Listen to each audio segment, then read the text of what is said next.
From Nicolas, how did you manage to convince some VCs on investing in the payments space? I feel that most VCs don't know the space and that scares them.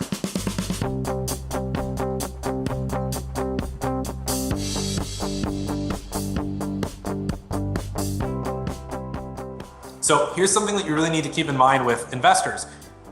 Investors that invest in people who make pop and juice products typically do not simultaneously invest in companies that make robots.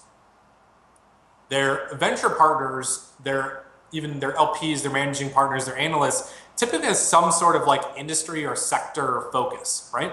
Like you talk to the Founders Fund guys, you're gonna know wow, they know payments. Why? Because of PayPal, you know? And you're gonna talk to Max, who is arguably part of the same group, or is part of the same group, you're gonna know this guy knows payments. You can go to the FIS, the Fiserv guys, you're gonna know these guys know the bank stack. And when you start doing something as silly as, I'm gonna go to Crunchbase, I'm gonna see who the investors in this space are, and I'm gonna concentrate my time and energy on those investors.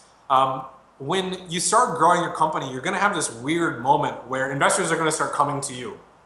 And it becomes really, really, really hard to filter investors based on interest and based on priority, I guess is also interest, but based on industry focus. So the best thing that you can do with investors is figure out, do they invest, at least before you meet them, is figure out, do they invest in your space? Can you prove based on what you can find on the internet that they can or will invest in your space?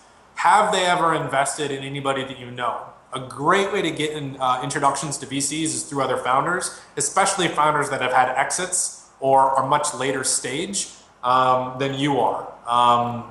Those founders are also great people to call to vet investors. But if you're building a payments company, don't pitch investors that invest in yogurt. Not everybody with more money than you or with a venture fund is gonna care at all about what it is you're building. You have to have some good knowledge or faith that they're actually interested in you or that space. It's just like dating. If you're trying to get a date, you don't pick the girl who throws spitball. Well, maybe somebody does. Bad example. Let me back up and try again. You go talk to the same girl. She never wants to talk to you. She spits on you 3 out of 5 times.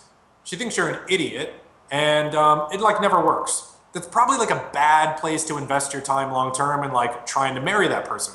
That's something that for a lot of people is really clear, but they don't realize that with investors, it's completely mutual. And if there's not a mutual respect or understanding or desire to work together, it's a complete waste of everybody's time. So, concentrate on pitching the people that you believe actually would have an interest. And if they don't have an interest, don't keep going back. Just don't go back. Find somebody new.